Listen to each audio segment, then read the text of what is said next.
Vineet. All right. Let me rope in Ambassador Bhaswati Mukherjee also into this conversation. Ambassador Mukherjee, are you there with us, ma'am? Ambassador Mukherjee?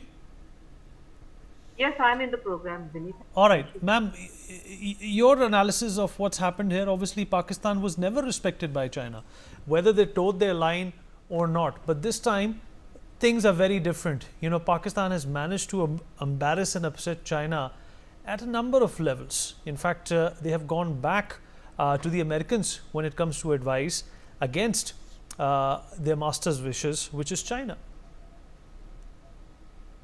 Well, in my perspective, Vineet, the country has been exposed against superior weaponry of the S-400 plus the Israeli drones plus what we have from France and from some amount from the United States. There's no doubt about that.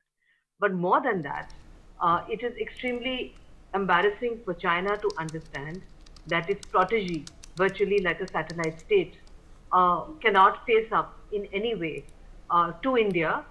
And therefore, it has come as a very rude shock to China that therefore the balancing equation in South Asia that it thought it had obtained by hyphenating India with Pakistan is not going to work. India is an emerged power, and India today is in a situation where it has clearly demonstrated a new war doctrine, new messaging, and has also demonstrated that its air power and its ability to defend itself from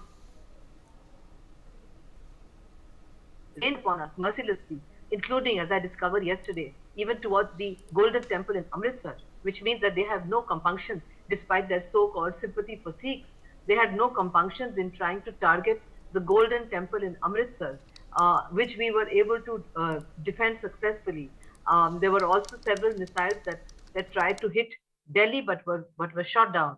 So this has naturally embarrassed the Chinese, and it would appear to me that the foreign minister has reached China virtually uninvited. Has just called and said he's coming. It's not on the basis of an invitation, because the Chinese are very protocol conscious, and if they invite you officially, they actually really give you extremely good protocol. I have myself in my service career been to Beijing at the invitation of the Chinese government, and I remember the kind of protocol they extended.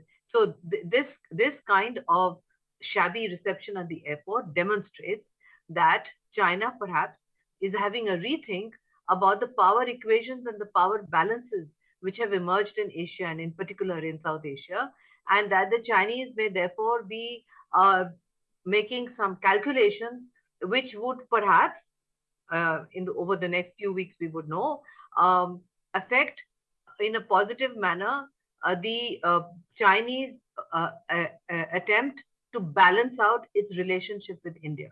That would also be clear messaging that we have done, because you talked earlier about the 32-member delegation, which is being briefed by Foreign Secretary Vikram Misri right now. It is the 7 groups that are going, they are not going to China.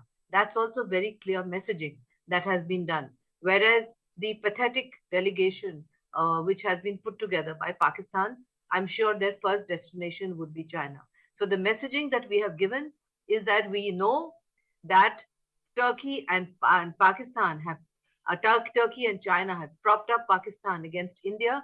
Their efforts have not been successful, and that India, at its own time and moment, will take the necessary action. As far as Turkey is concerned, we have already done so.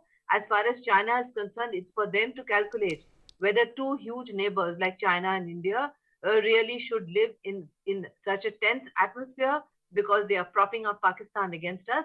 But since it hasn't succeeded, perhaps they'll have a rethink, because China, like India, is a long and ancient civilization of 7,000 years. They are pragmatic too. They're very pragmatic people. Perhaps they'll have a rethink on the kind of equation they need to have with India. You're absolutely right, ma'am. Dr. Mirza, do you think that, ever since Operation Sindoor and the IMF bailout and the way Pakistan, reached out to us for a ceasefire after suffering that humiliating defeat. Things are moving in Pakistan. Things are moving towards a Pakistan that perhaps once again wants to go closer to the Americans, and perhaps China, that has an ongoing tariff spat with Donald Trump at this point, is going to want Pakistan to be on its side. Do you think this dynamics of it all is going to help India in one way or the other? Well, first of all, thank you very much for having me on your show.